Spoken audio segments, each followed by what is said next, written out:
Hola, ¿qué tal? ¿Cómo están? Me río porque tengo la sensación un tanto abismante de, de estar en una única clase que se repite sistemáticamente.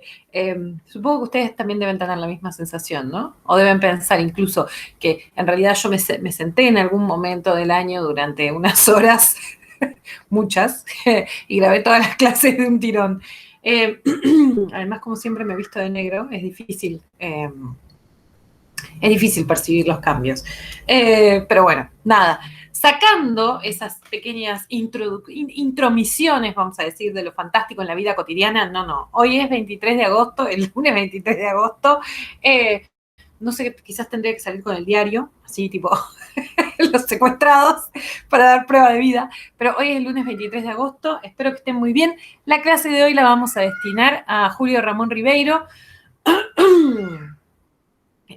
Íbamos a hacer como una especie de bonus track, como un agregado ahí, de una autora que me gustaba, siempre me gusta trabajar, que es Liliana Colanzi, y que por cuestiones de programa nunca llego a darla. Entonces aproveché y dije, ¿por qué no hago una especie de combo y la meto junto con Ribeiro, con quien vamos a ver que para mí hay algunos grados de afinidad? ¿Sí? Digo, amén de lo forzado puede ser de mi propósito, lo cierto es que para mí hay algo ahí, hay como una especie de diálogo posible entre las obras de los dos, ¿no?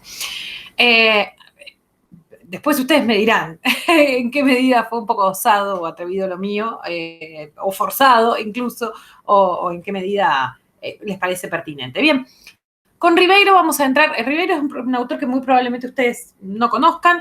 Lo cierto es que es un autor que no ha tenido aquí en Argentina demasiada difusión. Quizás en los últimos años sí hicieron una edición conjunta de las obras completas.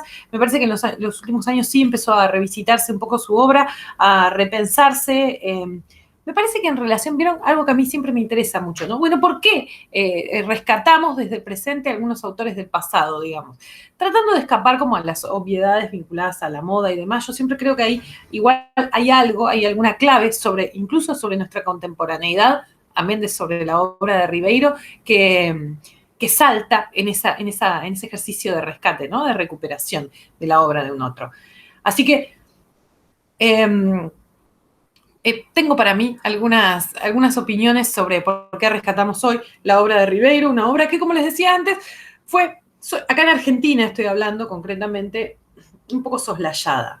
Digo acá en Argentina porque yo creo que en Perú nunca perdió como el cierto estatus central que va a tener sobre todo su obra cuentística. Bien, lo cierto es que estamos en una especie como de periferia del boom, ¿no? En una especie como de, si pensáramos en la metáfora del AMBA, bueno, sería como una especie de segundo cordón del boom de la literatura latinoamericana. Me interesa también que pensemos por qué, digamos, este lugar tan secundario, ¿no? Si se quiere, dentro del boom.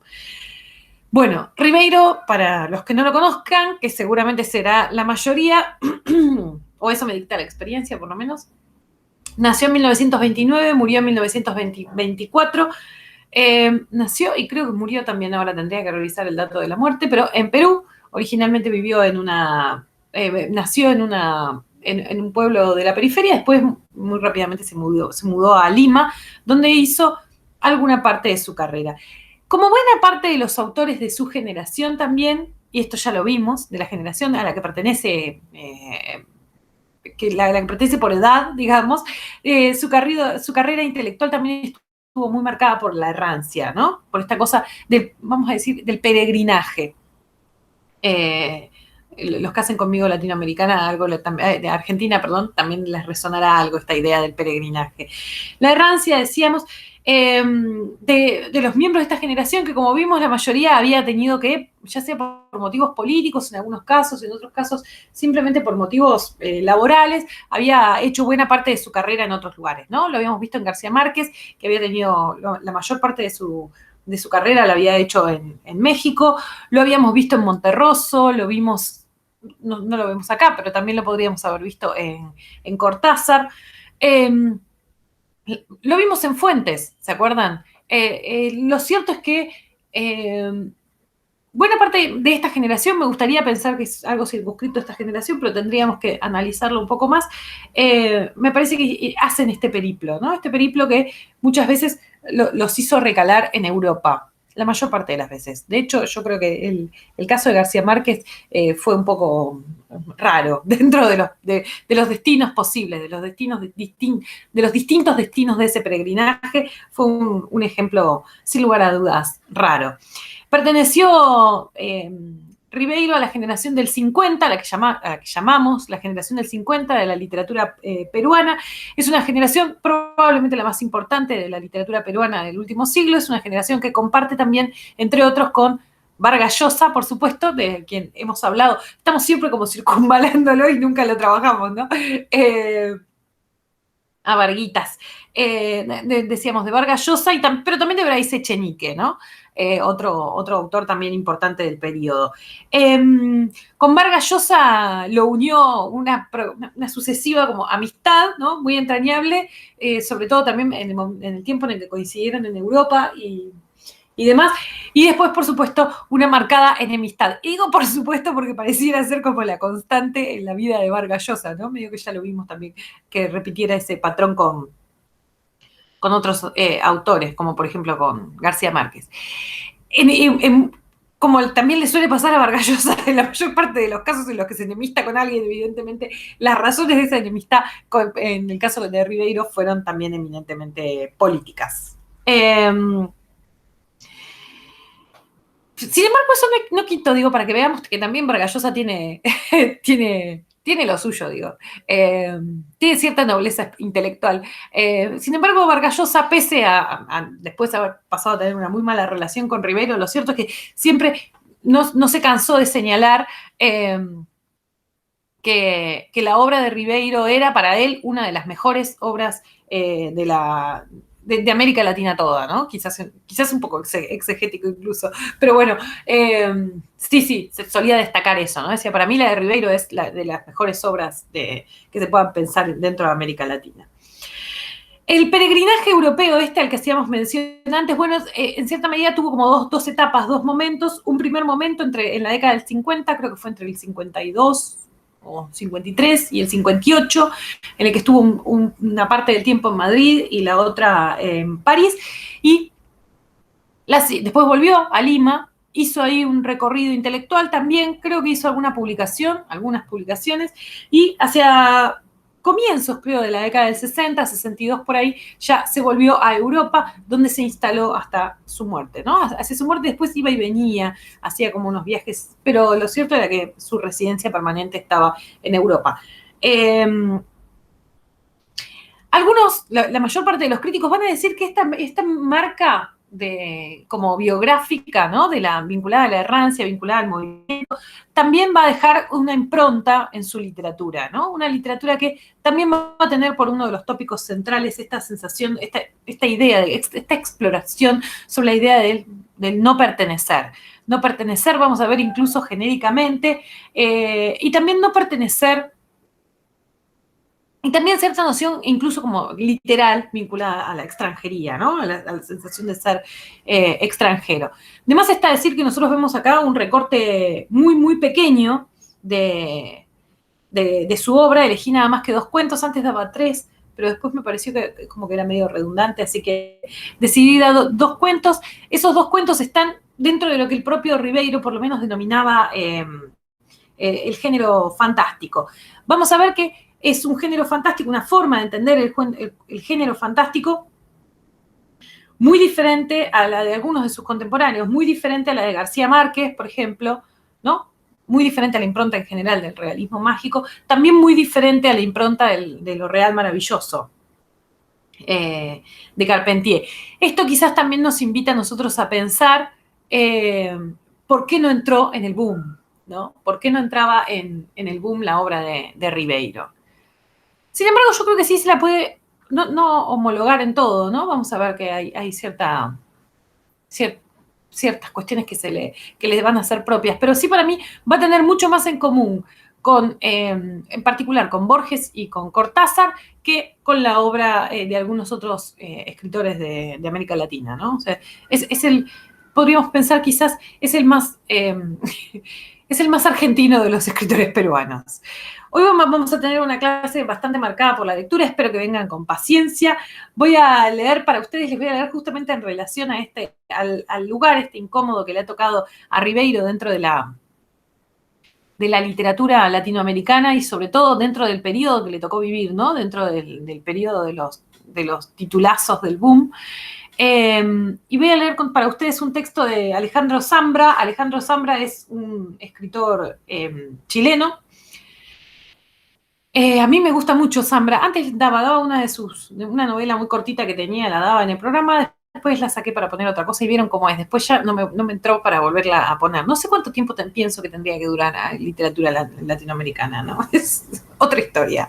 ¿Cuántos años me parece que tendría que llevar esta materia?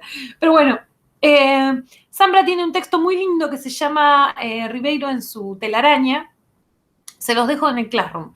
Y quería compartir con ustedes justamente uno de los mini apartados. Es un texto que está como separado en parrafitos y los parrafitos están numerados, ¿no?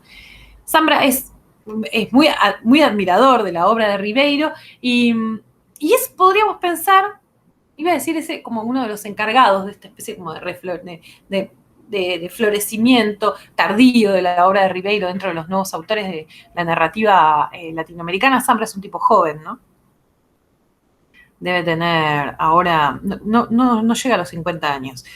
Pero en realidad no estoy segura. Pero bueno, lo cierto es que no estoy segura de que el propio Zambra sea uno de los artífices de esta especie como de resurgimiento de la obra de Ribeiro.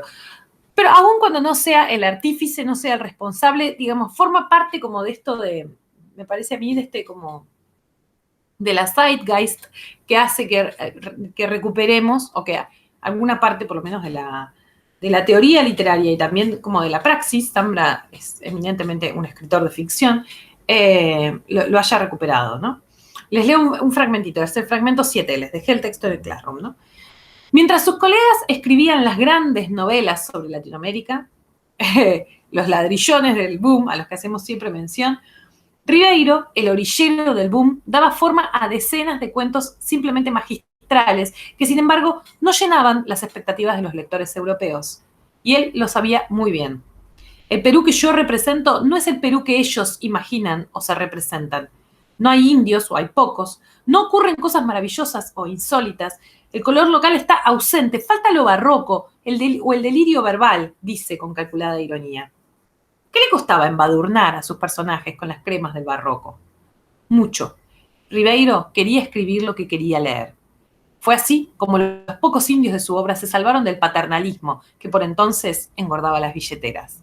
Bien, hablando de exégesis, en este texto quizás un poquito hiperbólico, Zambra también viene a poner en oposición también a Ribeiro respecto de una tradición que tenía bastante todavía peso en la literatura latinoamericana y sobre todo en la literatura del Perú, que tenía que ver con el indianismo, ¿no? Con esta especie de rescate de la figura del indio, como un rescate, ¿no? Hecho con la voz del otro, ¿no? No desde la propia voz del indio, esta especie como cosa medio mediúmica que muchas veces las clases pudientes se arrogaron. Para mí está un poco exagerado, porque no creo, por otro lado, que ya para el boom el tratamiento, sobre todo el tratamiento de la figura del indio concretamente, se hubiese traducido necesariamente en engordar las billeteras, ¿no? Esto, fíjense que no es el caso del propio Vargas Llosa, no es tampoco el caso, les diría más, no es el caso del grueso, ¿no? De la literatura del boom. Así que eso yo lo tomaría un poco con pinzas. Sí, esta idea que me parece que está buena y que tiene justamente que ver con la extranjería, a la que hacíamos mención antes, ¿no? Bueno, lo cierto es que el Perú que yo les presento no es el Perú que ellos se imaginan. Y eso es algo, que en cierta medida, me parece a mí, tienen en común justamente con la obra, lo que hacía mención antes, ¿no? Con la obra de Cortázar y también con la obra de Borges, ¿no? En cierta medida había algo como de descolocación respecto de lo esperable para sobre todo para la producción en el caso de de Ribeiro, ¿no? Para la producción de Perú, la tradición literaria que tenía Perú hasta ese momento y lo que él vino a traer a colación. Bien. También un poco, bueno, no voy a seguir criticando a Zambra, el texto me parece que está bueno, no sé por qué me la agarré hoy con él. No, el texto está muy bueno, léanlo. Me parece que está, aparte está escrito como desde la perspectiva de alguien que admira que admira la obra, y eso a mí siempre me parece, a ver, eso siempre me parece encomiable, ¿sí? ¿Por qué? Porque en el ambiente de la literatura es un ambiente donde pareciera mal, ¿no? Decir lo mucho que a uno le gusta algo, siempre me gustan aquellos que se la juegan y dicen, no, a mí esto me encanta sin peros, me encanta sin miramientos, ¿no? Eso me parece que es bastante rupturista. Bien, después quería decir algo más sobre esto. No, después voy a retomar algunos de los tópicos de la generación del 50 y cómo se abre o no eso. Respecto a esto del boom también, antes de cerrar y pasar a otra cosa, yo creo que también por qué no formó parte del boom la obra de Ribeiro, para mí tiene que ver por un lado, con una cuestión puramente del género dentro de la narrativa, ¿no? Si bien es cierto que Ribeiro tiene 2 novelas escritas, a ver si me copié, 3 novelas, fíjense, ¿no? Que son las crónicas de San Gabriel, se llamaron, son como 3 libros que están concatenados entre sí. Si bien eso es cierto, lo cierto es que lo más importante y lo más innovador de su literatura venía del lado de los cuentos. Y eso sí, me parece, no entraba dentro de la doxa del boom, ¿sí? Recuerden siempre, si Cortázar entra dentro del boom, no es claramente por su obra cuentística, ¿sí? Es justamente y sobre todo en virtud de la escritura de Rayuela, ¿sí? Eso me parece interesante también, traer a colación. Me parece que tenía mucho que ver sobre todo con la cuestión genérica, ¿no? Ladrillo. Piensen, si no, en los grandes exponentes del boom de la literatura latinoamericana, ¿no? Cien años de soledad, novelas que además no es solo la extensión, digamos, ¿no? La extensión es secundaria en relación, sobre todo, a, a lo que vienen a traernos a colación. Lo que vienen es a traernos un mundo, ¿no? En definitiva, vienen a presentarnos un mundo o la experiencia total de una vida, como puede ser La muerte de Artemio Cruz de Carlos Fuentes, ¿no? O la experiencia total de una nación. Estoy pensando en la catedral del propio Vargas Llosa. Vieron que yo les digo, para mí es el mejor libro de Vargas Llosa, es un libro muy bueno. No voy a decir, yo no soy fan. Mi jefe de la editorial, que digamos, ideológicamente a Vargas Llosa no lo puede ni ver, ¿no? Pero que lo admira mucho como escritor, para él La catedral es un libro, el mejor libro latinoamericano o algo, con cosas por el estilo, dice siempre.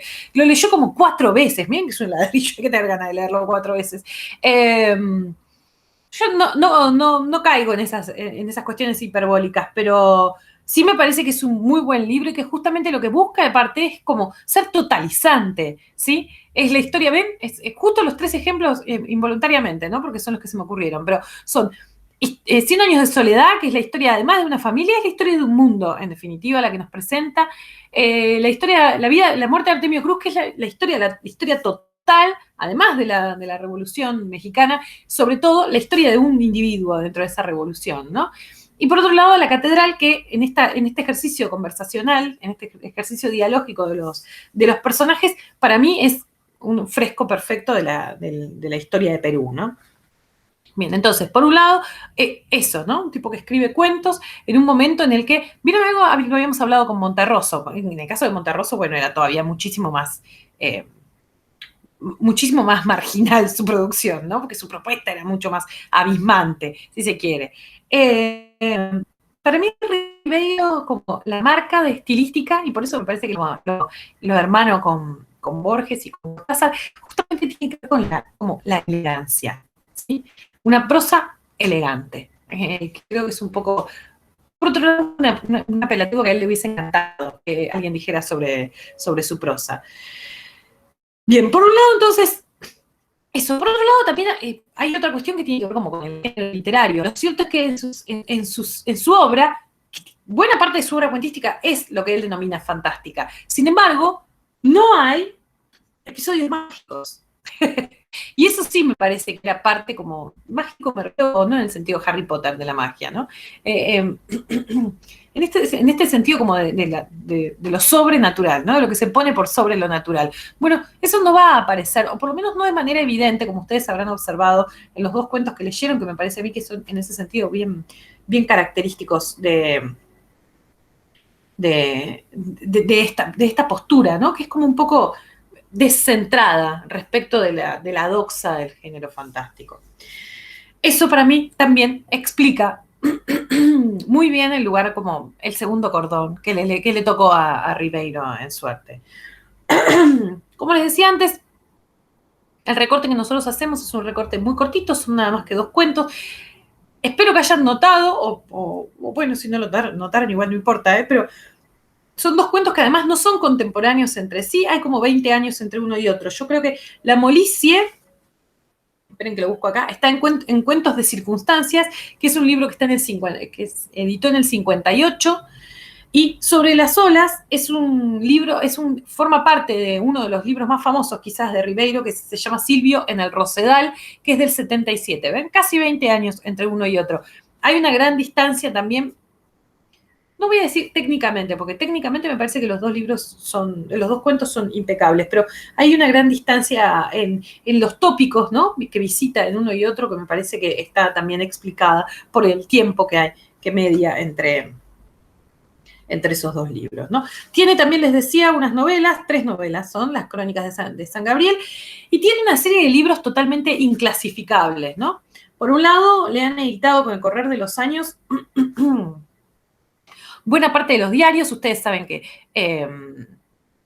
Ribeiro, un poco a la manera de Piglia, por ejemplo, y de otros muchos escritores, pero también del siglo XX, digo porque era una tradición muy de la literatura del siglo XIX, pero que también aparece en el siglo XX, Ribeiro llevó durante toda su vida una serie de diarios, unos diarios que mezclaban, por supuesto, elementos personales, eso es lo que denominaríamos diario íntimo, pero también tenían bastante como de diario literario, ¿no? Como diario de autor, en el que hay una serie de reflexiones sobre la escritura, hay ideas, ¿no? Como los famosos diarios de cuadernos de Henry James, que son buenísimos. A mí Henry James no me gusta tanto, pero sus cuadernos, que son como los bocetos de cosas que escribía y las ideas y demás, para mí son mejores que las obras que realmente concluyó, ¿no? Eran mejores sus ideas que la... No, no es que solamente tiraba las ideas como uno cuando anota en la libreta, tipo, cuento, tipo que se muere. No, eran ideas bastante más desarrolladas y están buenísimos los cuadernos de Henry James. Buenísimos de verdad. Por lo menos a mí me parecen incluso superiores a la obra, ¿no? Lo digo con total modestia por uno de los nombres grandes de la literatura, de la historia de la literatura. Les decía, tiene estos libros, creo que lo publicaron hasta los diarios hasta la década del 80, por ahí por lo menos ahí yo le dejé de seguirle el rastro después, no sé si le siguieron publicando. De hecho, es este costado de la obra que muchos escritores y críticos de la contemporaneidad es el que más rescatan. De hecho, Zambra es fanático de los diarios de Ribeiro, y ahí es por ese lado por el que le entró a la obra, ¿no? También tiene algunos textos de corte autobiográfico y tiene también un librito que a mí me encanta justamente por lo totalmente inclasificable que es, que se llama Prosas apátridas. Se los dejo en el Classroom. Es un librito, como les decía antes, totalmente inclasificable, apátridas en el doble sentido, ¿no? Porque no tienen patria, ¿no? La errancia, la extranjería y demás. Y apátridas porque tampoco tienen género, ¿no? Tampoco tienen la patria que vendría a ser la pertenencia genérica. Les voy a leer con ustedes como para que vean, son por momentos como si fuesen iluminaciones, ¿no? Insights, piensa en algo de corte capaz más metafísico, en algo vinculado a la literatura, y aparte están puestos como sin orden ni concierto, y por otro lado es un libro de eso que también eso me gusta mucho, a mí lo reconozco, que es como una especie de libro vivo, ¿no? Tuvo una serie de ediciones y mientras se editó, mientras Ribeiro estaba vivo y se editó, sufrió una serie de modificaciones, ¿no? Libro vivo, que va mutando, va cambiando con cada edición. Voy a leer con ustedes, ¿dónde lo tengo? Ay, no me lo bajé, las prosas apátridas. Ah, sí, está acá. perdón, el PDF. Bueno, parezco loca. Quería leer con ustedes el segundo apartado y el tercero de las prosas apátridas. Se los dejé igual todo. Es una de las versiones, insisto, hay otras versiones, pero para mí es una joyita, una de esas cosas, uno de esos libros rarísimos e incunables. Les leo el 2. 2. Vivimos en un mundo ambiguo. Las palabras no quieren decir nada. Las ideas son cheques sin provisión. Los valores carecen de valor. Las personas son impenetrables. Los hechos amasijos de contradicciones. La verdad, una quimera. Y la realidad, un fenómeno tan difuso que es difícil distinguirla del sueño, la fantasía o la alucinación. La duda, que es el signo de mi inteligencia, es también la tara más ominosa de mi carácter. Ella me ha hecho ver y no ver, actuar y no actuar. Ha impedido en mí la formación de convicciones duraderas. Ha matado hasta la pasión y me ha dado finalmente del mundo la imagen de un remolino donde se ahogan los fantasmas de los días, sin dejar otra cosa que briznas de sucesos locos y gesticulaciones sin causa ni finalidad. Dos cosas por las cuales quería leer con ustedes este apartado. En primer lugar, porque me parece a mí, digamos, voy a decir dos cosas que van a parecer contradictorias. En primer lugar, porque me parece a mí que es como bien un signo de los tiempos, ¿no? Esto de, no hay verdad, no hay... Y esto que nosotros venimos viendo, que marca muy a fondo la literatura latinoamericana de la segunda mitad del siglo XX, que tiene que ver justamente con la caída de los grandes relatos, con la caída de los grandes discursos. Este momento, decíamos, de enorme cimbronazo que empieza a suceder hacia el final de la Segunda Guerra Mundial y que se extiende, ¿por qué no?, hasta hoy, ¿no? Donde esta idea de que digo, que hoy ya no tenemos tanto esta idea de que tuvimos algún momento donde teníamos la idea de una verdad y esa verdad ya no existe, se ha hecho agua, ¿no? Eso lo hablamos en varias oportunidades respecto de la obra de varios autores. Los que hacen Conmigo Argentina también lo van a ver. En cierta medida yo creo que también un poco explica el porqué de esta pulsión sobrenatural de los autores del período, ¿no? De esta especie de búsqueda en lo sobrenatural a ver, porque nada cuestiona más, como decimos siempre, ¿no? El status quo de lo real, como el género fantástico. Bueno, me parece a mí que en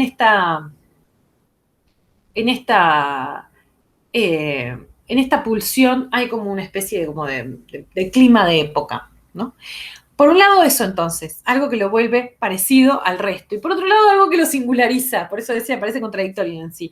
Pero fíjense que en medio de una literatura, hacia las décadas del 60, del 70, las prosas apátridas las primeras versiones creo que son de la década del 70, acá viene un tipo que dice, yo no creo nada, ¿no? No tengo convicciones duraderas, no tengo... una literatura que justamente estaba marcada al revés, ¿no? Por esto que decíamos, una de las características que aunaba a todos los autores del boom, la fuerte impronta, digamos, del mundo de lo real, pero también del mundo de la política y del mundo de lo ideológico adentro de la literatura, ¿no? Bueno, en ese contexto, este tipo que dice, bueno, yo no tengo ninguna convicción duradera porque el signo de mi inteligencia es la duda, ¿no?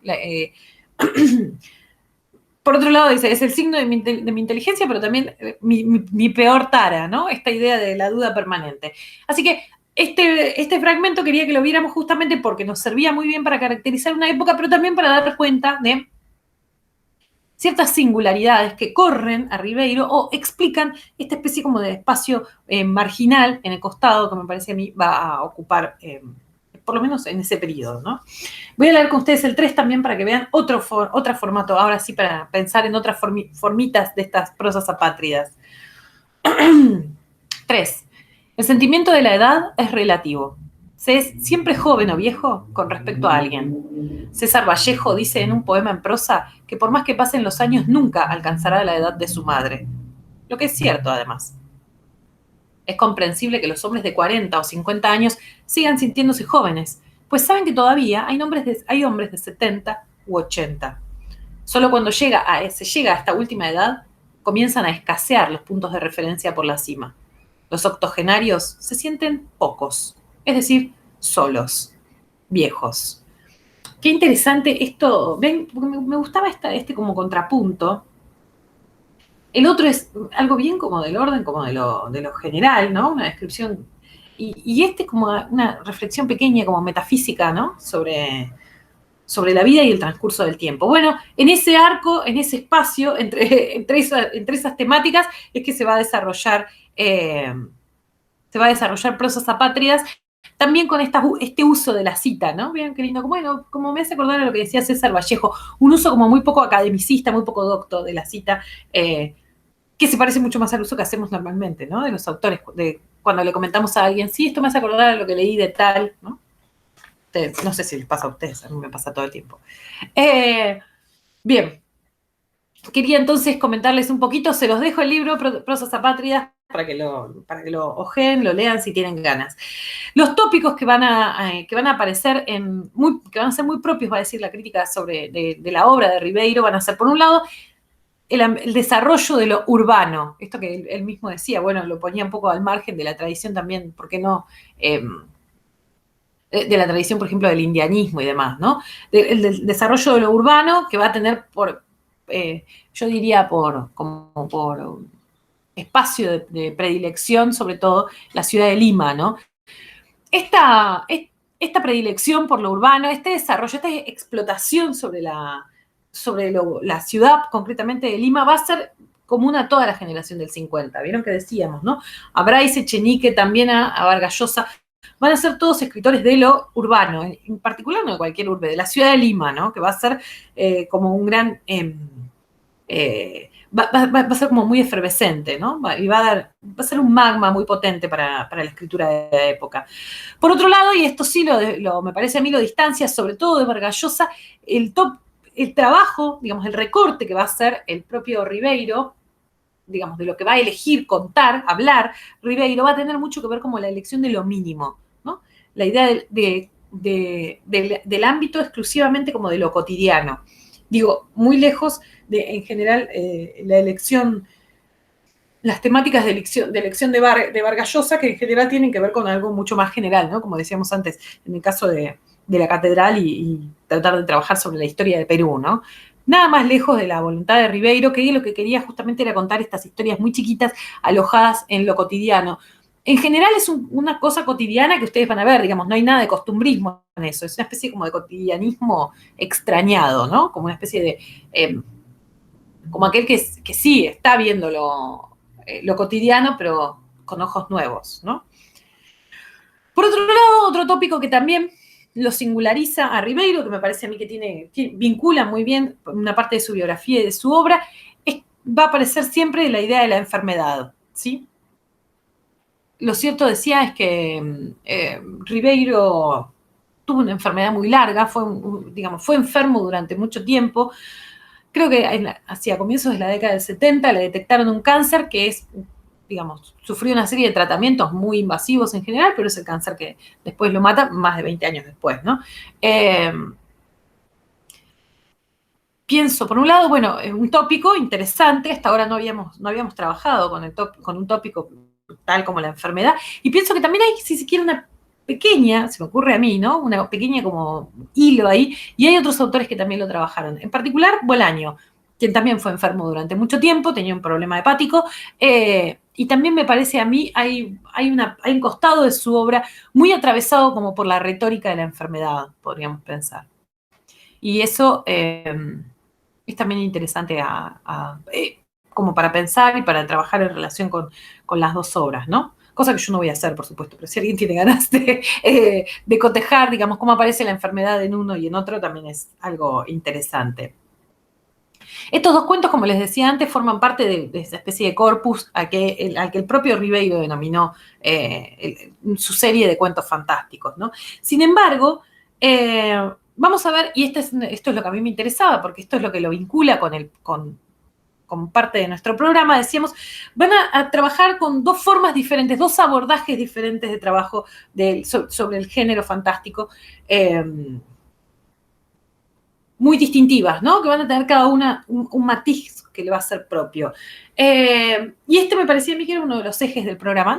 No solo, porque iba a decir no porque me interese, pero no solo porque a mí me interesa el género fantástico, sino porque también en esto quiero que ustedes vean lo que yo les digo siempre, ¿no?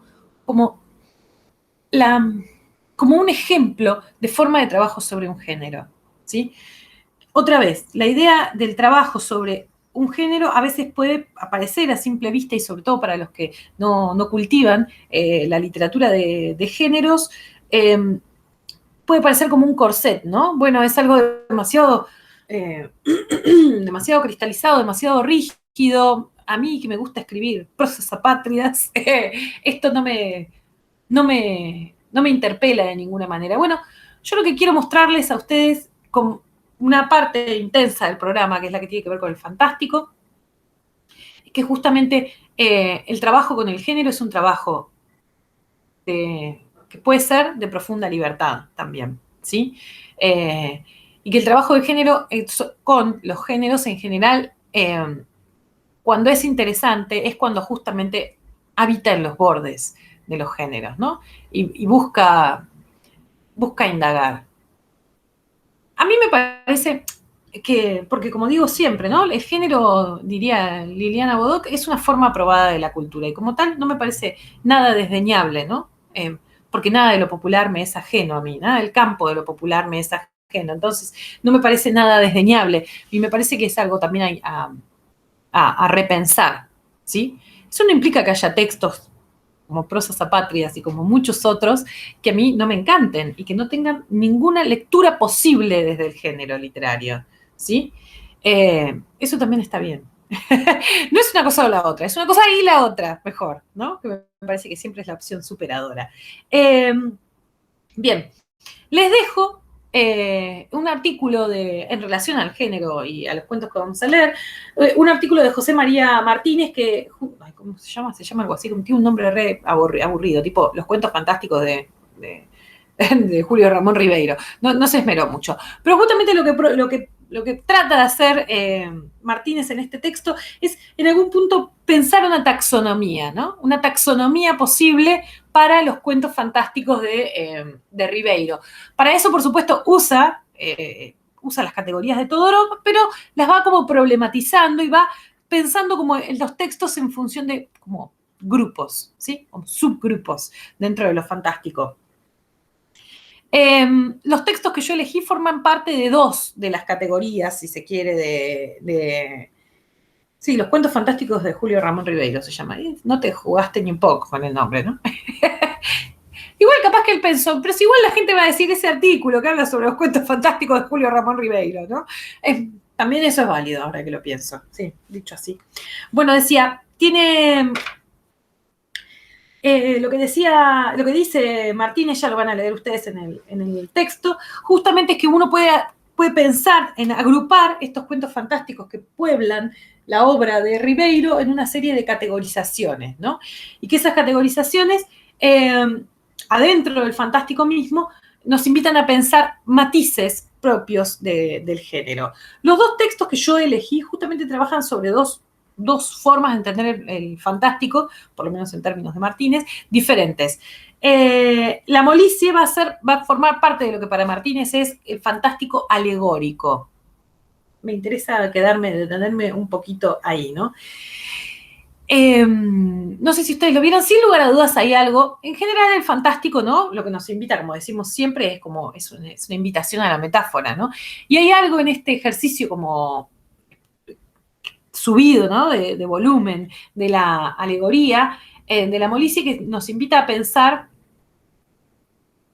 que esta molicie es en realidad signo de algo, ¿no? Que es en realidad una alegoría concreta a otra cosa. Bueno, lo que va a decir Martínez es que, en definitiva, en este texto en particular, en la molicie, y en otro que él piensa que también es fantástico alegórico, ahora no me acuerdo cuál, la ambigüedad propia del género fantástico está justamente dada porque lo que no es claro, el espacio de la vacilación está puesta en cuál es el elemento, cuál es el otro término de la metáfora, ¿no? El otro término de la alegoría, ¿no? ¿Qué se está tratando de simbolizar? Eso pareciera ser el terreno pantanoso y por ende la huella propia del fantástico. No estoy tan segura, pero lo vamos viendo más adelante, ¿sí?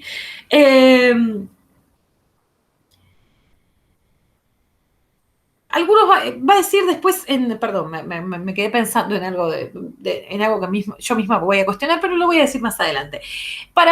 Decíamos, para Martínez, el segundo de los cuentos que les di para leer sobre las olas, va a formar parte de otra categoría que se va a llamar el fantástico ambiguo. Lo que va a caracterizar este fantástico ambiguo, para mí el nombre ahí tampoco te jugaste, porque fantástico ambiguo es tipo decir fantástico, fantástico. Fantástico que vacila. Estoy muy criticona hoy. Hoy me desperté muy criticona. Qué barbaridad. No sé. A veces se me va la mano. Pero bueno, les pido perdón. Lo que va a decir Martínez es que justamente en esta forma de entender el fantástico, la vacilación, la duda aparece solamente al final. Solamente al final. Al final va a ser el único elemento donde se filtre este concepto de lo fantástico. Yo creo que. Otra vez voy a criticar. Yo no digo que. No, yo creo que lo que dice Martínez es cierto, pero yo creo que también. Ahí va. Creo que también hay algo, hay otro orden de la vacilación que se juega, quizás no en el argumento, pero sí en la estructura del relato, y que tiene que ver justamente con el montaje. ¿No? El montaje del cuento. Ahora, al final de la clase lo vamos a leer y quizás, o por lo menos eso espero, quede más en claro a qué nos referimos cuando hablamos de montaje. Yo creo que la vacilación en el cuento, además de, por supuesto, estar explicitada en la última línea, la última oración, está en algún punto adelantada en el montaje, ¿no? En la forma de estructurar una historia y la otra. Ahora lo vamos a ver. El propio Ribeiro, cuando pensaba igual en el fantástico, esto me resultaba importante decirles a ustedes, ¿no? Porque algunos de ustedes podrán decirme, bueno, pero ¿esto es en rigor fantástico? La vacilación nos hace pensar en algo del orden de lo sobrenatural. Bueno, el propio Ribeiro, en primer lugar, la denominación del fantástico tenía que ver con obra del propio Ribeiro. Y él cuando pensaba en sus cuentos, fíjense la cita que busqué para leerles, ¿no? Dice, mis cuentos fantásticos son relatos realistas que patinan o se deslizan de pronto, me interesa esta idea de que se deslizan, ¿no? Que patina hacia de pronto en otra dimensión, la dimensión de lo insólito. Y acá hay una clave, me parece a mí interesante para pensar. Él no, en ningún momento habla de lo sobrenatural, ¿sí? Podríamos pensar que es casi como una especie de fantástico escéptico, el de... Está buena la categoría. No sé cómo no se le ocurrió a Martínez, ahora que lo pienso. No, pero digo, como una especie de fantástico escéptico, ¿no? Una especie de fantástico descreído. Lo que aparece es el lugar para lo insólito, no necesariamente para lo sobrenatural, ¿sí? Digo en relación también porque, así como antes había dicho que hay buena parte de la obra de Ribeiro que me hace acordar a Cortázar, yo creo que acá se despega un poco de Cortázar. Cortázar también tenía la idea de como de lo que patina, ¿no? Él hablaba de la cinta de Moebius, ¿se acuerdan? La realidad y lo sobrenatural eran como una cinta de Moebius, donde el tránsito de una a otra debía ser prácticamente, además de continuo, ¿no? Imperceptible. Porque para él así funcionaba en la realidad, valga la redundancia, ¿no? Es como una especie de una realidad, como decíamos, ampliada, ¿no? Bueno, en Cortázar, sin embargo, está la idea como del germen de lo sobrenatural, ¿no? De algo que sobrenatural entendido en términos, por favor, en los más amplios, ¿eh? Otra vez no estoy pensando en Hogwarts, estoy pensando en esto que no puede ser explicado por intermedio de las leyes de la lógica, ¿sí? Creo que, de hecho, Cortázar creo que lo dice literalmente así. Bueno, es como si le bajara todavía un poco más el volumen a eso, Ribeiro, y pensara solamente en esto, ¿no? En esta idea de lo insólito. Palabra que por otro lado me encanta. No sé cómo la uso más. La voy a usar más. Me voy a proponer. Esperen que les quería decir algo más sobre esto. No, ya dije, en esto no se parece a Cortázar. Yo me anoto cosas. Yo insisto que parece la clase parece un bla, bla, bla, ¿no? Una especie de divagar, pero en realidad es un bla, bla, bla organizado. O mejor dicho, claro, un divague organizado. O un divague pensado de antemano. Antes de ir sobre otras cositas que quería leer vinculadas a la obra de Ribeiro, el propio Martínez sostiene que, igual que en la obra de Ribeiro hay lo que él denomina un fantástico puro, ¿sí?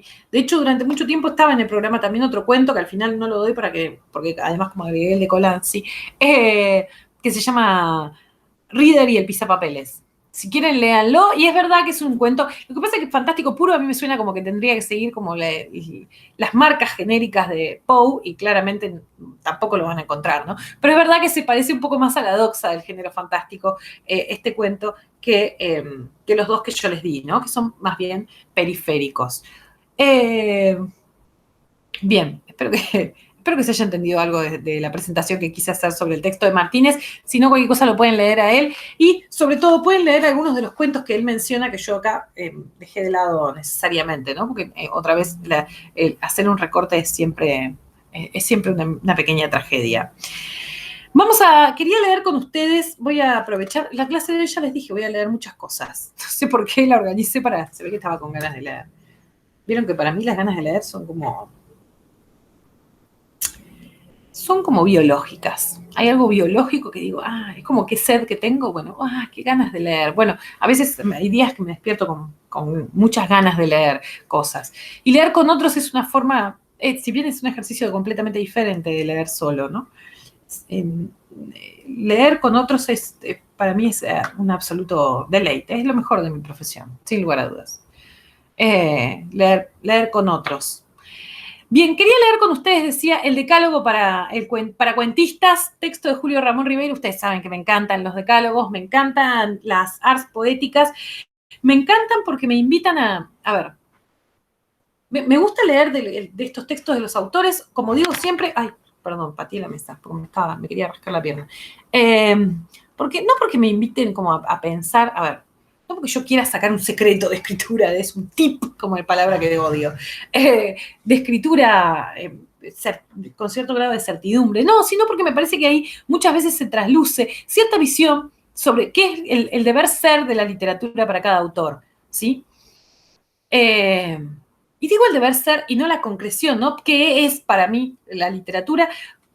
Porque en muchos casos, como en el caso para mí de Ribeiro, no siempre se condicen, no siempre se condicen con su propia obra. Digo, hay parte de la obra que queda como afuera de la propia descripción, ¿sí? Lo cierto es que me parece una lástima, que es un género que está en desuso, el del decálogo y también el de la ars poética en general, ¿no? Por supuesto, ustedes ya sabrán, porque se imaginarán, que en algún momento les va a tocar la tarea de hacer su propio decálogo. Tarea que puede parecerles en principio tediosa, o incluso, bueno, ¿qué voy a decir yo sobre, no sé, si estoy empezando a escribir o si... Lo cierto es que me parece que siempre por definición, un decálogo es como una especie de recorte, ¿no? De recorte en el tiempo, es algo sincrónico. Bueno, para mí en este momento, esto es escribir un cuento, o en este momento, eso es lo que yo trato de hacer, a veces mejor, a veces peor cuando escribo, ¿no? Siempre cuento, espero no haberse las contado la anécdota, si ya se las conté les pido perdón, pero cuando yo hice la maestría, por supuesto la tesis de maestría tenía que ser presentar una obra, ¿no? Porque yo hice una maestría en escritura creativa, la tesis era presentar una obra.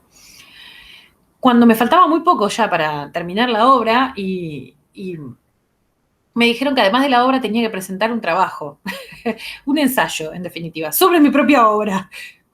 Me pareció, yo les digo, sinceramente, fue la peor noticia que pudieron darme en ese momento. Tenía que ser un ensayo de 20 páginas sobre mi propia obra. Yo dije, esto no hay forma de que yo lo haga y no hay forma de que no quede como una paja, una cosa onanista, ¿no? De pensar sobre mí misma. Me parece aberrante, va a quedar algo asqueroso. Bueno, no les digo todo lo que puteé, ¿no? En relación a eso. El trabajo me costó un huevo, me costó un montón, es verdad, pero en definitiva, visto a la distancia, y no tanto, una vez que lo terminé, creo que ya tuve alguna idea de que esto era de esta manera, me gustó más incluso que la obra. Pero aparte no solo me gustó el producto final, ¿no? No solo me gustó cómo quedó. Lo que más me gustó en realidad fue hacerlo. Fue sentarme y decir, bueno, a ver, ¿qué es lo que yo quise hacer con esta obra, en primer lugar? Como si fuese la obra de un otro. ¿Qué es lo que yo quise hacer sobre esta obra? ¿Qué es lo que yo creo que tiene que hacer la literatura? Y ese trabajo que puede ser, insisto, a priori, ¿no? Como cuando me lo dijeron a mí, puede ser una pesadilla en realidad, desde el punto de vista como frente a la consigna, ¿no? En realidad fue un trabajo extraordinario. Y yo creo que por lo menos cambió mi relación, no solo sobre mi propia escritura, eso sería más onanismo. En realidad cambió mi relación también con la lectura. Así que por eso también es que me gusta siempre invitarlos a escribir un decálogo o algo que haga las veces de manifiesto, ¿no? Pero bueno, eso va a quedar para el futuro. Tranquilos que no va a ser para ahora, va a ser como corolario quizás de la experiencia de nuestra cursada. Vamos a leer, espero no estar hablando mucho tiempo, no puedo prometer nada.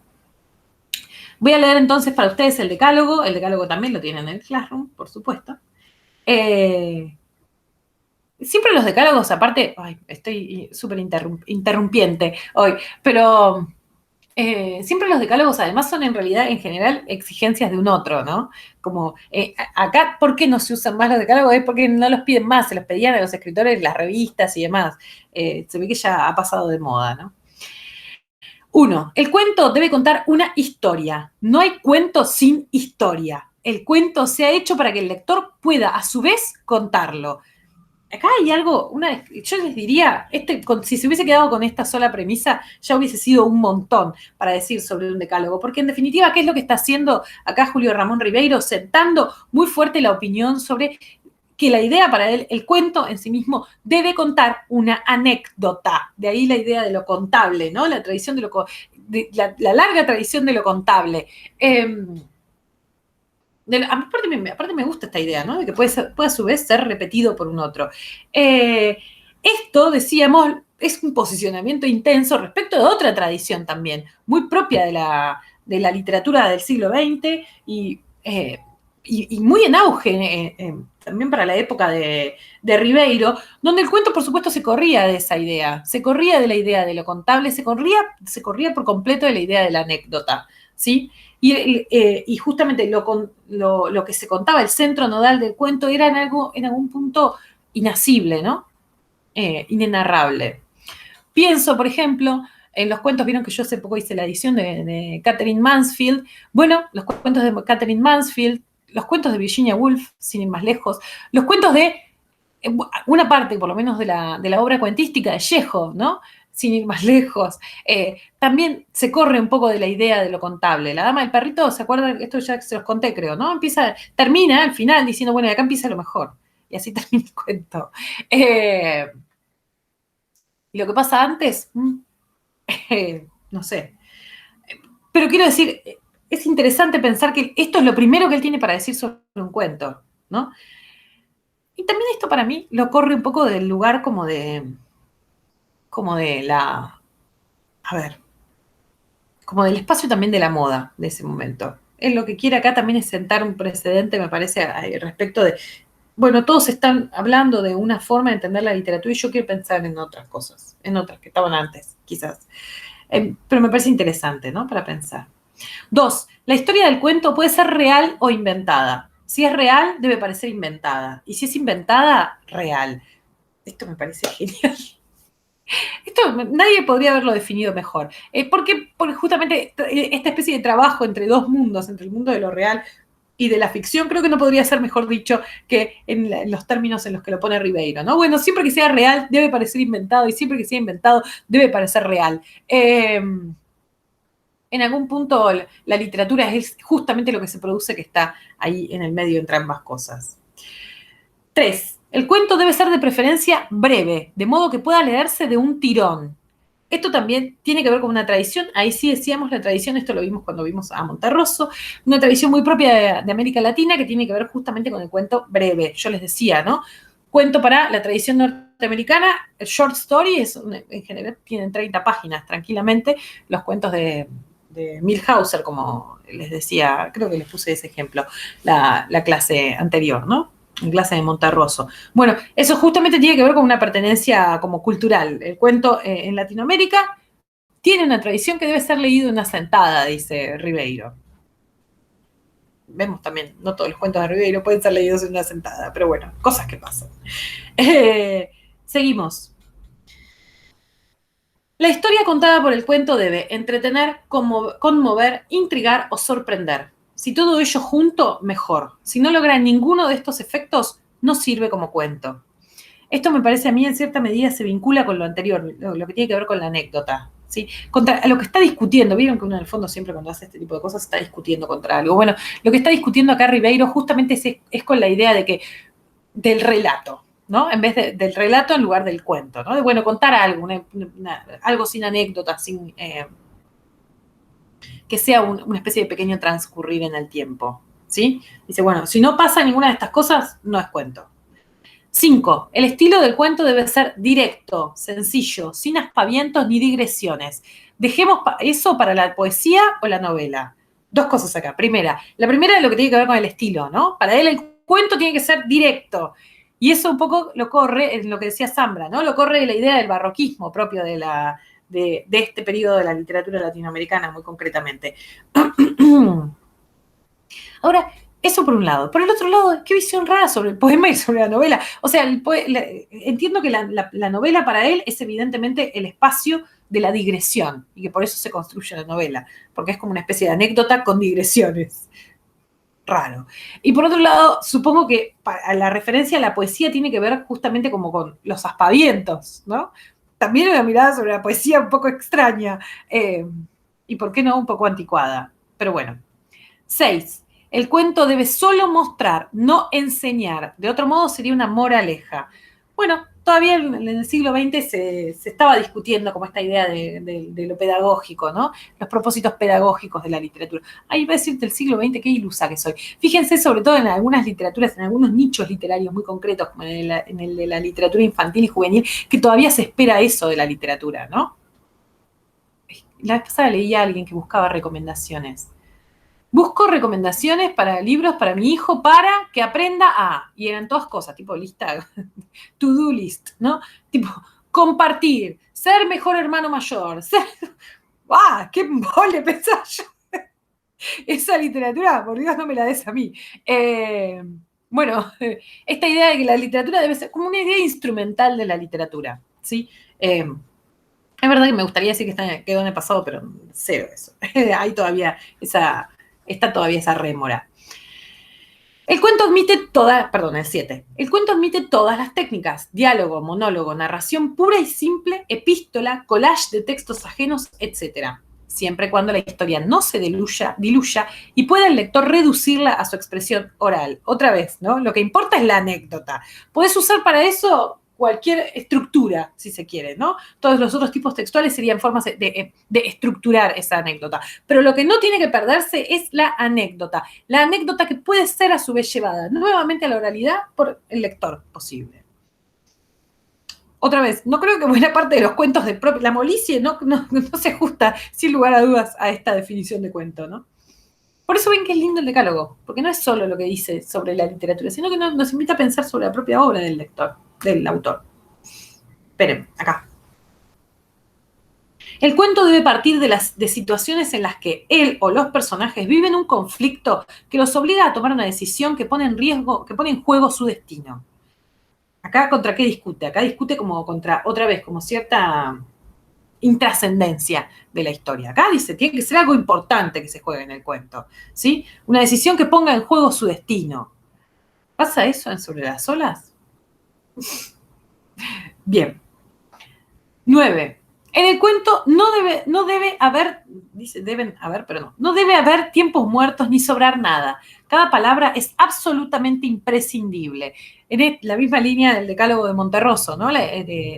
Cada palabra tiene que estar ahí porque no puede faltar, ¿no? Si puede faltar es porque no debería estar directamente. 10. Ya lo leí el 9, sí. 10. El cuento debe conducir necesaria, inexorablemente a un solo desenlace, por sorpresivo que sea. Si el lector no acepta el desenlace, es que el cuento ha fallado. Esta me parece una idea reatendible. Fíjense, y si no importa lo sorpresivo que sea, el lector debe, en última instancia, aceptar ese desenlace. Si el lector impugna el desenlace del cuento, no es que me guste, no me guste, ¿no? Impugna, este desenlace no corresponde con este cuento, el cuento dice ha fallado. Creo que ahí estoy de acuerdo. No es que no esté de acuerdo con las anteriores, no estoy hipercrítica, pero tampoco la pavada. Bien, eso entonces tenía ganas de leer con ustedes el decálogo para cuentistas, que me parece muy lindo el de Ribeiro concretamente, me invita a pensar en un montón de cosas. Vamos a hablar un poquito, quería leer con ustedes el comienzo de La Molicie y hablarles un poco sobre por qué elegí el cuento. Bueno, ya vieron lo que dice Martínez, esta idea, me interesaba esta idea como de esta forma de entender el fantástico en el sentido de la alegoría, ¿no? De una metáfora, de un término que no conocemos, ¿sí?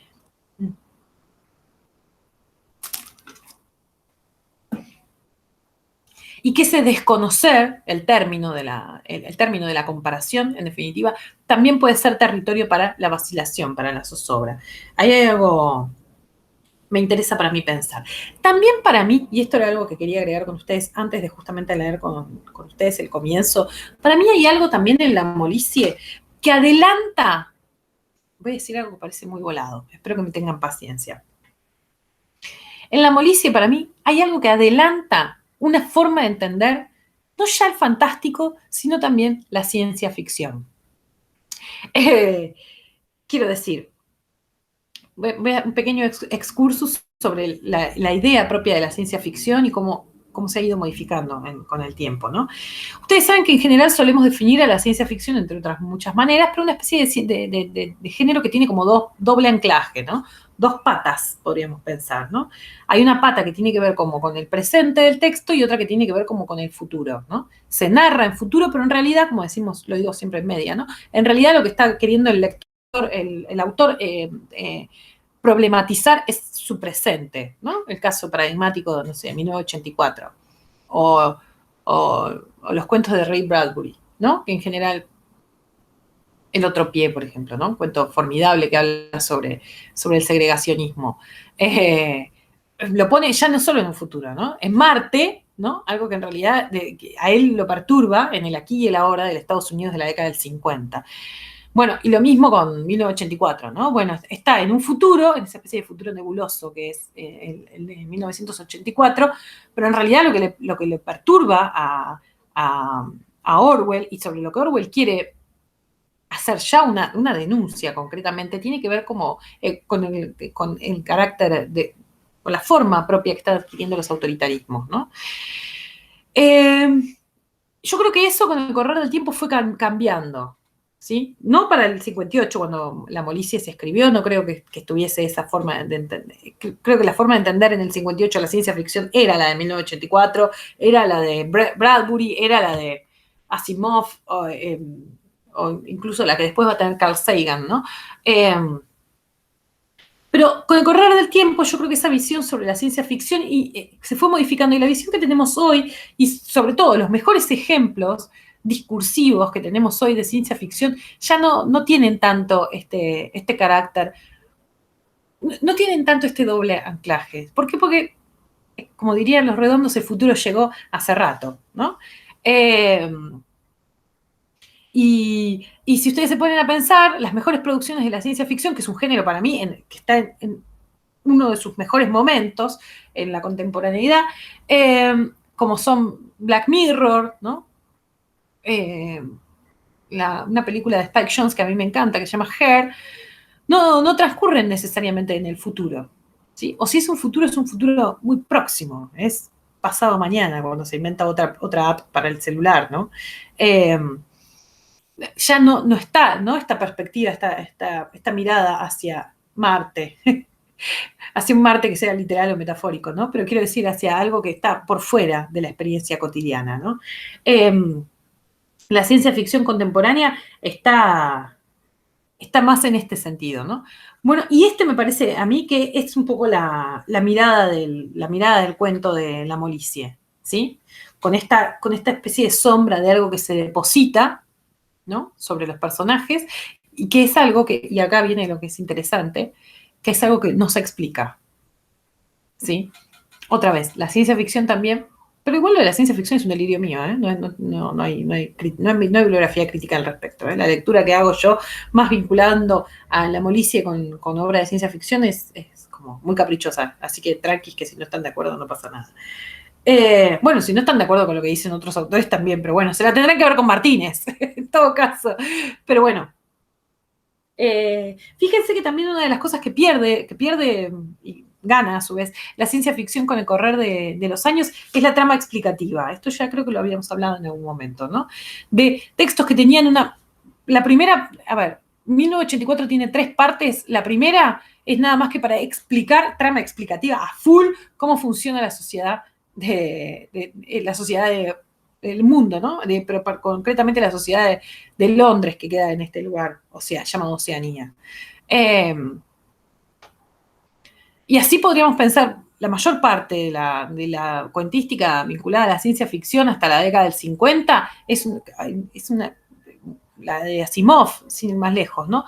Abunda la trama explicativa, ¿no? Había que darle un sostén vinculado a la ciencia,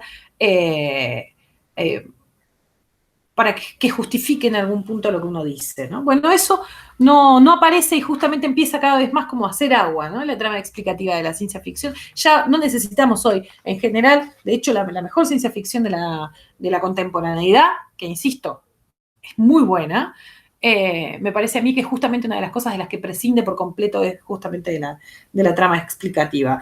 Quería leer con ustedes el comienzo de La Molicie, sobre todo para después vincularlo con el comienzo del texto de Liliana Colanzi. A ver acá. Mi compañero y yo luchábamos sistemáticamente contra la molicie. La molicie nosotros no lo usamos mucho. En el resto de América Latina es una palabra mucho más del orden como de lo coloquial. La molicie es la vagancia, ¿no? La fiaca. Sabíamos muy bien que ella era poderosa y que se adueñaba fácilmente de los espíritus de la casa. Habíamos observado cómo, agazapada en las comidas fuertes, en los muelles sillones y hasta en las melodías lánguidas de los boleros, aprovechaba cualquier instante de flaqueza para tender sobre nosotros sus brazos tentadores y sutiles y envolvernos suavemente, como la emanación de un pebetero.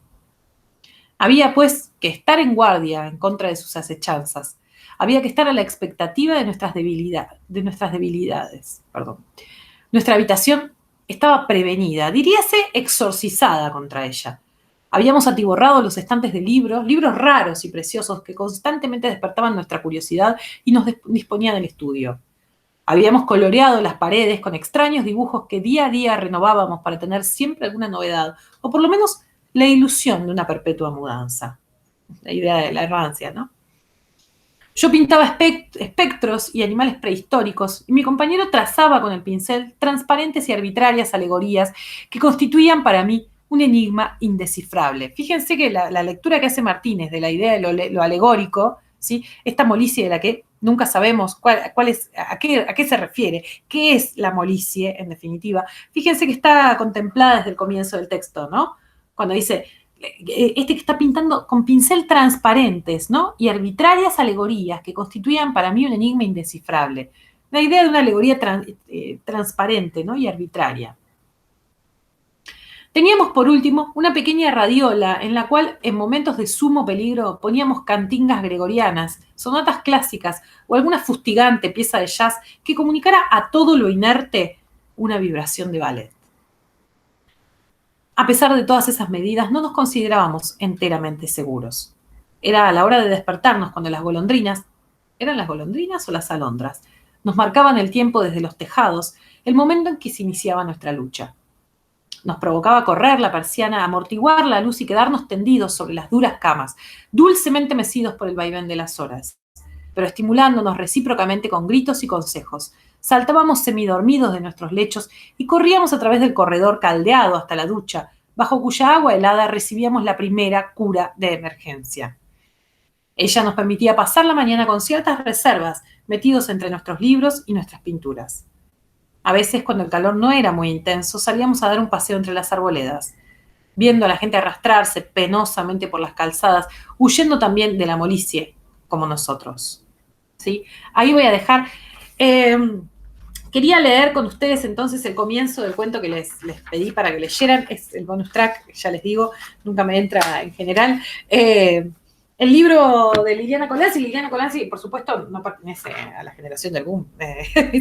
Liliana Colanzi nació en 1981, es más chica que yo, 2 años más chica que yo. Nació en Bolivia, en San Santa Cruz de la Sierra, vive desde hace algunos años, todavía al día de hoy, en Ítaca, en Estados Unidos, donde estudia o estudiaba, ahora no sé bien qué hace, pero no, creo que sigue estudiando, en Cornell. Cornell es una de las universidades norteamericanas más prestigiosas, ¿no? Forma parte de la Ivy League, ¿no? Es como la elite del mundo de la academia universitario norteamericano. Este libro, Nuestro Mundo Muerto, libro que recomiendo, les mandé entero justamente porque lo recomiendo, es de 2017, a mí me gustó mucho, y en particular me gustó el que para mí es, como desde la factura técnica, el cuento mejor logrado, que es este que se llama La Ola, ¿sí? Donde uno era la Molise y este será la Ola. La Ola regresó durante uno de los inviernos más feroces de la costa este. Ese año se suicidaron 7 estudiantes entre noviembre y abril. 4 se arrojaron a los barrancos desde los puentes de Ítaca. Los otros recurrieron al sueño borroso de los fármacos. Era mi segundo año en Cornell y me quedaban todavía otros 3 o 4, o puede que 5 o 6, pero daba igual. En Ítaca todos los días se fundían en el mismo día. La ola llegaba siempre de la misma manera, sin anunciarse. Las parejas se peleaban, los psicópatas esperaban en los callejones, los estudiantes más jóvenes se dejaban arrastrar por las voces que les susurraban espirales en los oídos. ¿Qué les dirían? No estarás nunca a la altura de este lugar. Serás la vergüenza de tu familia, ese tipo de cosas. La ciudad estaba poseída por una vibración extraña. Por las mañanas me ponía las botas de astronauta para salir a palear la nieve que crecía como un castillo encima de otro, de manera que el cartero pudiera llegar a mi puerta. Desde el Porsche podía ver la ola abrazando la ciudad con sus largos brazos pálidos. La blancura refractaba todas las visiones, amplificaba las voces de los muertos, las huellas de los ciervos migrando hacia la falsa seguridad de los bosques. El viejo sueño había vuelto a visitarme varias noches, imágenes del infierno sobre las que no pienso decir ni una sola palabra más. Este recurso me parece extraordinario y recontra se lo voy a robar, ¿no? La idea de el sueño que se repite, qué sé yo, sobre el que no voy a decir ni una sola palabra, ¿no? Hermoso. Lo inefable. Lloraba todos los días. No podía leer, no podía escribir. Apenas conseguía salir de la cama. Había llegado la ola y yo, que había pasado los últimos años de un país a otro huyendo de ella, como si alguien pudiera esconderse de su abrazo helado, me detuve frente al espejo para recordar por última vez que la realidad es el reflejo del cristal y no lo otro, lo que se esconde detrás. Es interesante la idea sobre la verdad, en definitiva. Esto soy yo, me dije, todavía de este lado de las cosas, afinando los sentidos, invadida por la sensación inminente de algo que ya había vivido muchas veces. Y me senté a esperar. ¿Siente cosas fuera de lo normal?, preguntó el médico del seguro universitario, a quien le habían asignado la tarea de registrar la persistencia de la melancolía entre los estudiantes. No sé de qué me está hablando, le dije. Esa mañana me había despertado la estridencia de miles de pájaros aterrados sobrevolando el techo de la casa. ¿Cómo chillaban? Cuando corrí a buscarlos, tiritando dentro de mis pantuflas húmedas, solo quedaban finas volutas de plumas cenicientas manchando la nieve. La ola se los había llevado también a ellos. Bien. Pero ¿cómo contarles a los... Perdón, leo esto que también es buenísimo. Pero ¿cómo contarles a los demás sobre la ola? En Cornell nadie cree en nada. Se gastan muchas horas discutiendo ideas, teorizando sobre la estética y la ética, caminando deprisa para evitar el flash de las miradas, organizando simposios y coloquios, pero no pueden reconocer a un ángel cuando les sopla en la cara. Qué interesante bueno, el mundo latinoamericano es intraducible, ¿no? Para los otros. Así son. Llega la ola al campus y arrastra de noche de puntillas a 7 estudiantes y lo único que se les ocurre es llenarte los bolsillos de trazadón, o sea, un antidepresivo, o regalarte una lámpara de luz ultravioleta. Bien, no sé para ustedes, capaz que yo ya estoy flasheando, pero para mí el comienzo de la ola y el de la Molise son prácticamente iguales, ¿no? En primer lugar, aparte tienen como la misma estructura, ¿no? Y la misma ambientación incluso, ¿no? La gente que está estudiando, los estudiantes en este momento decisivo, el artista cachorro, diría Carlos Fuentes.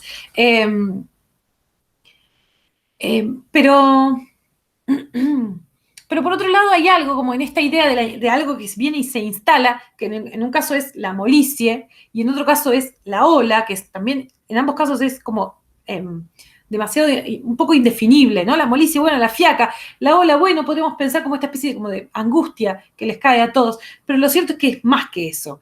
Lo cierto es que es la alegoría también de eso, ¿sí? Para mí, el cuento además es un cuento extraordinario y buena parte también del cuento se juega en el montaje que hace, ¿sí? En el montaje que hay entre las dos historias, ¿no? Por un lado, la historia de la narradora y por otro lado, esta historia intercalada que le va contando el taxista. Se lo súper recomiendo el cuento. Hay algo que no se explicita sobre la relación entre esas dos historias, sobre la relación entre ese montaje. Si se ponen a pensar, es un poco para mí el cuento de Colanzi, es un poco el vínculo entre la molicie y el otro cuento de Ribeiro, sobre las olas, ¿sí? Eso tiene que ver como desde lo argumental con la molicie, ¿no? Desde lo que se cuenta, es exactamente lo mismo que pasa en la molicie y en la ola. Ahora, genéricamente también, ¿no? También podríamos pensar, capaz que Martínez también diría que esto es un fantástico alegórico. Pero también, para mí, la forma en la que se produce esa vacilación tiene que ver con lo estructural. Y en eso es igual que en Sobre las olas. Como yo les decía antes, mi lectura sobre las olas es justamente que la vacilación, además de en el final, está en el montaje entre las dos historias. La historia del narrador que va a ver y se cruza con el ahogado y la historia de la abuela que está agonizando, ponele, ¿sí? Que es el montaje y exclusivamente el montaje lo que produce ese efecto de zozobra, ese efecto de vacilación. Para mí es exacto el mismo procedimiento que usa Liliana Colanzi en La Ola. ¿Estoy diciendo con esto que Liliana Colanzi leyó a Julio Ramón Ribeiro? No. No lo sé. La sigo en Twitter, le puedo preguntar, pero no lo sé, no estoy segura. Supongo que lo debe haber leído, pero no creo tampoco que haya sido una referencia explícita a Ribeiro. Ahora, ¿eso inhabilita mi lectura? Para nada. Para nada. Nuevamente, que no haya sido la intención de la autora, no inhabilita para nada la lectura que yo hago de vincular estos elementos.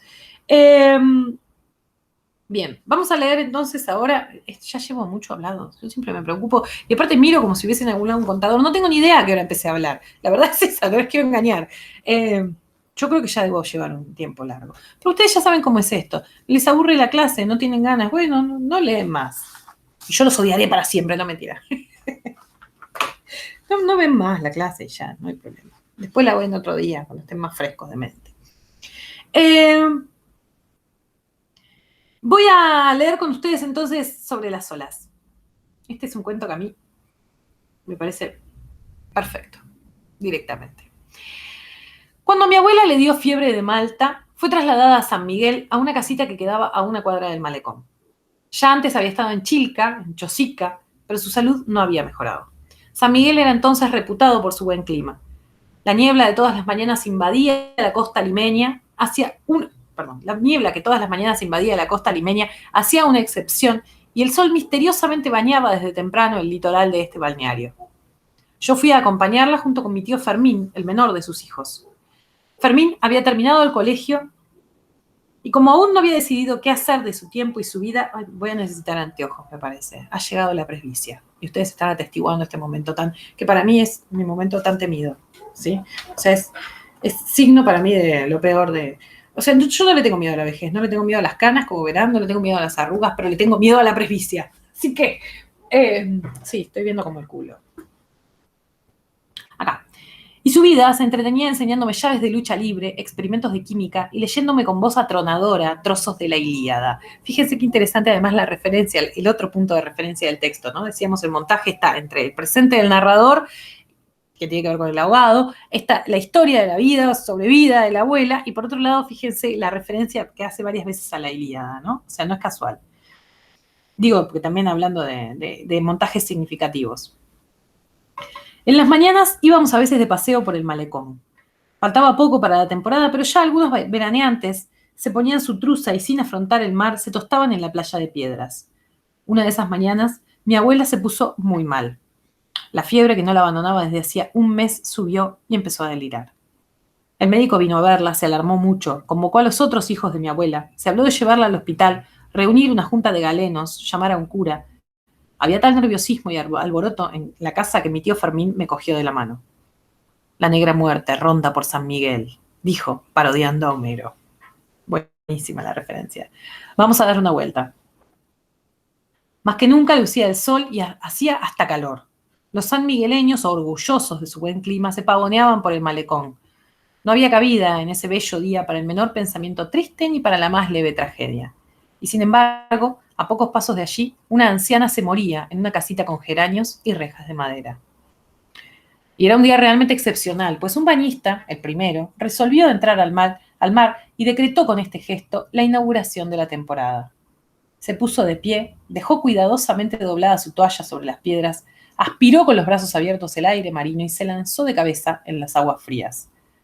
Salvó muy pronto las primeras olas y con un enérgico braceo se alejó de la playa hasta detrás de la zona donde se formaban los tumbos.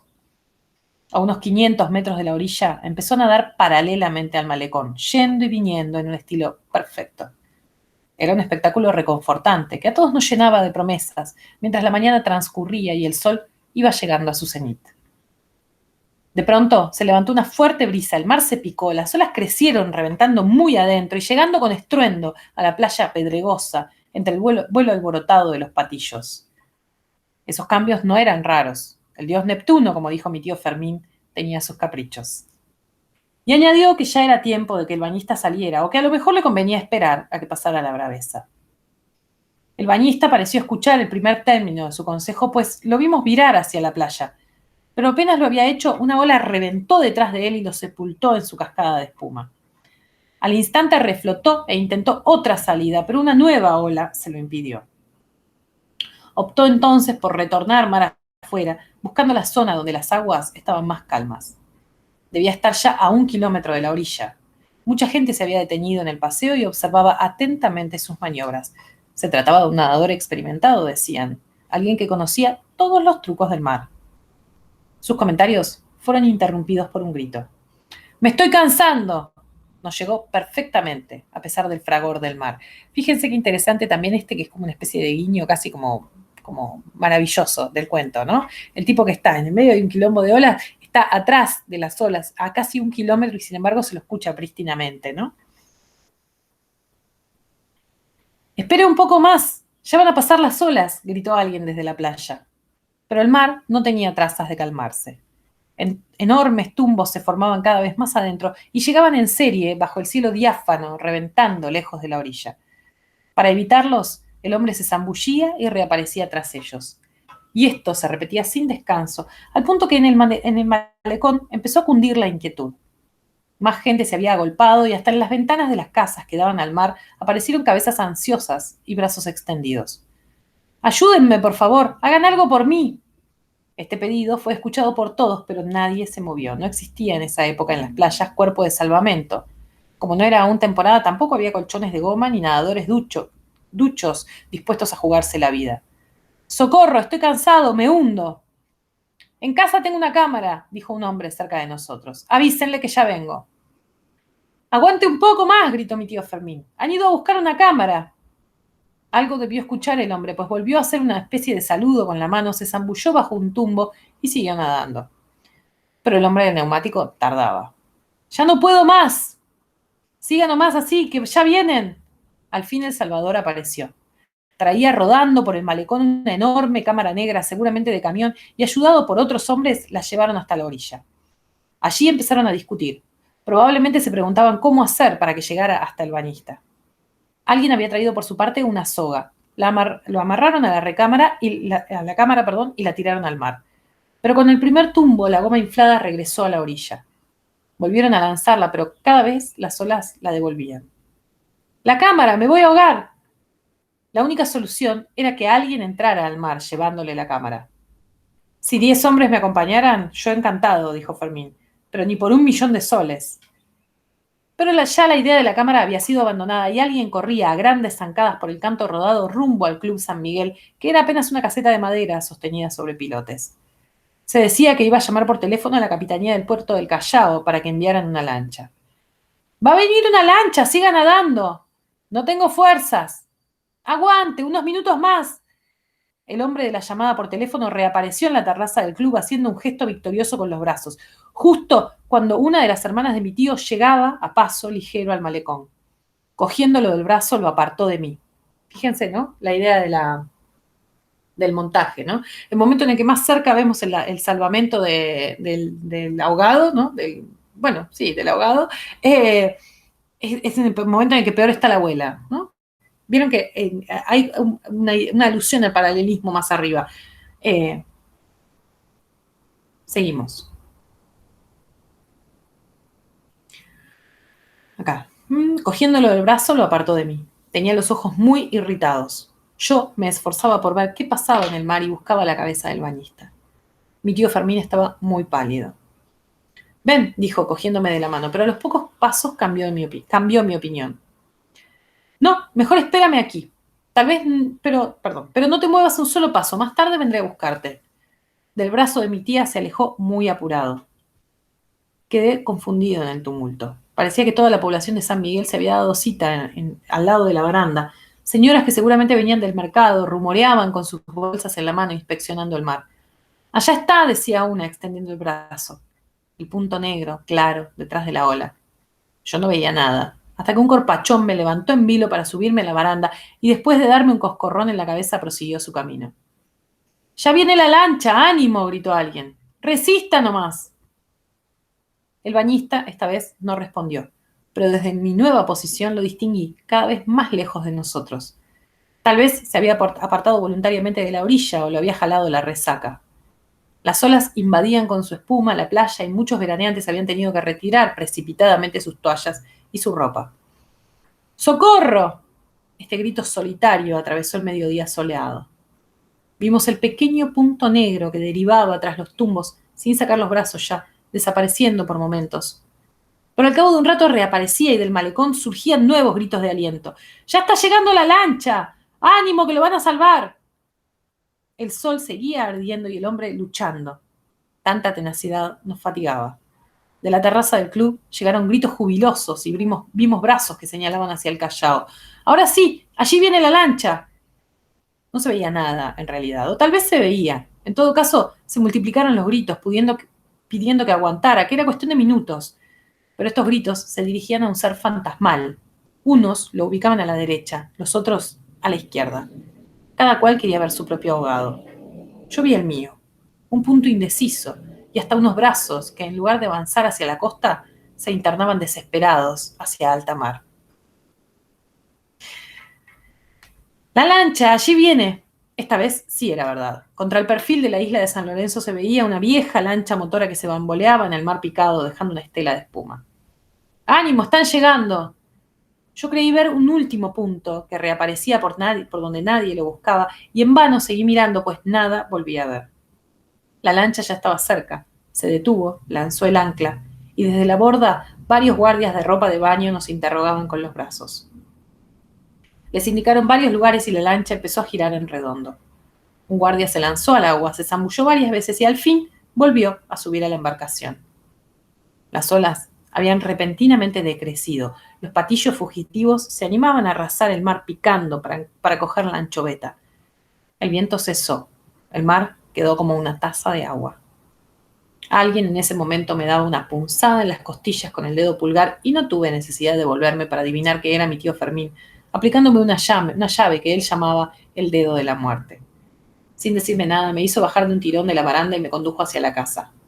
Yo andaba aún pensando en el puntito negro que había visto desaparecer en las aguas y apenas notaba que mi tío caminaba rápido, silbando, con la cabeza gacha, mirando el suelo. En la puerta nos cruzamos con el médico, que salía con su maletín en la mano, y al vernos se quitó el sombrero ceremoniosamente. Todas mis tías reunidas en la sala, hablando con animación, pero en voz baja. Quise saludarlas, pero tío Fermín seguía tirándome del brazo, llevándome al dormitorio de mi abuela. Olía a éter, timolina, hospital, cámara mortuoria. Fíjense cómo se va construyendo, ¿no? La idea de que la abuela, evidentemente, murió. Murió igual que murió el bañista. Cuando abrió la puerta, la sirvienta salía con una taza en la mano. En la cama distinguía a mi abuela, pero no exangüe y rígida, sino recostada en almohadones, sonrosada, sonriente. extendiendo ambos brazos hacia nosotros como si emergiera triunfal en la cresta de una ola. ¿Ven lo sutil del ejercicio de montaje? Recién al final se unen, en definitiva, gracias a la cresta de la ola, ¿no? Como si emergiera triunfal en la cresta de una ola, recién ahí se unen las dos historias, ¿no? Antes de eso, es solo el ejercicio de montaje el que nos permite hacer una lectura que ponga una cosa en relación con la otra. Como decíamos antes, bueno, muere con, ¿no? La abuela muere en el mismo momento que el bañista, o como lo que nos habilita a pensar esto último que dice, ¿no?